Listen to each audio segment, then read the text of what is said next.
പ്രധാനപ്പെട്ട കാര്യം സ്വാതന്ത്ര്യ സമര പ്രസ്ഥാനത്തിൻ്റെയും അതുപോലെ തന്നെ കമ്മ്യൂണിസ്റ്റ് ഇടതുപക്ഷ പ്രസ്ഥാനത്തിൻ്റെയും ചരിത്ര പ്രസിദ്ധമായ പോരാട്ടങ്ങളുടെ വിളനിലമാണ് ഈ കാഞ്ഞങ്ങാടും അയൽ പ്രദേശങ്ങളും എന്നുള്ളതാണ്. തീർച്ചയായും അവിടെ വെച്ച് തന്നെ പ്രൗഢഗംഭീരമായ പതാകകളോട് എത്തിച്ചിട്ടുള്ളത്. തീർച്ചയായും ഇന്നും നാളെയും മറ്റു അവിഭക്ത കണ്ണൂർ ജില്ലയുടെ നേതാക്കൾ എന്നുള്ള നിലയിൽ ഇവിടെ സന്നിഹിതരായിട്ടുണ്ട്. അവരെയും ഊഷ്മളമായി സ്വാഗതം ചെയ്യുകയാണ്. ഈ ചടങ്ങിൽ പങ്കെടുക്കുന്നുണ്ട്. സഖാവ് പി കരുണാകരനെ പതാക ഉയർത്തുന്നതിന് വേണ്ടി ഞാൻ സ്നേഹപൂർവ്വം ക്ഷണിക്കുകയാണ്.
രക്തസാക്ഷി സ്മൃതി മണ്ഡപത്തിൽ ദീപശിഖ തെളിയിക്കുന്നത് പാർട്ടിയുടെ ജില്ലാ സെക്രട്ടറി സഖാവ് എം വി ബാലകൃഷ്ണൻ മാസ്റ്ററാണ്. ദീപശിഖ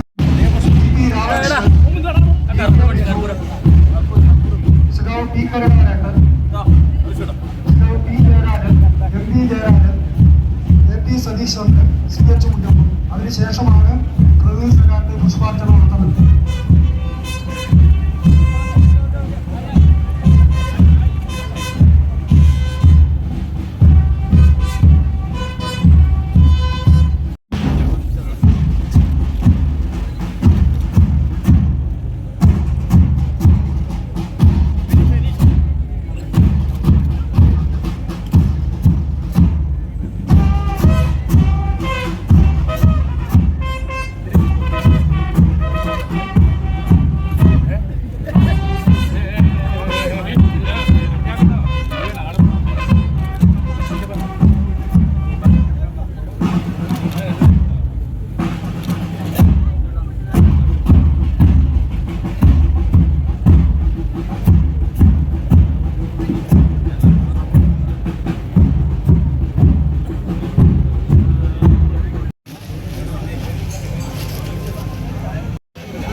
ആ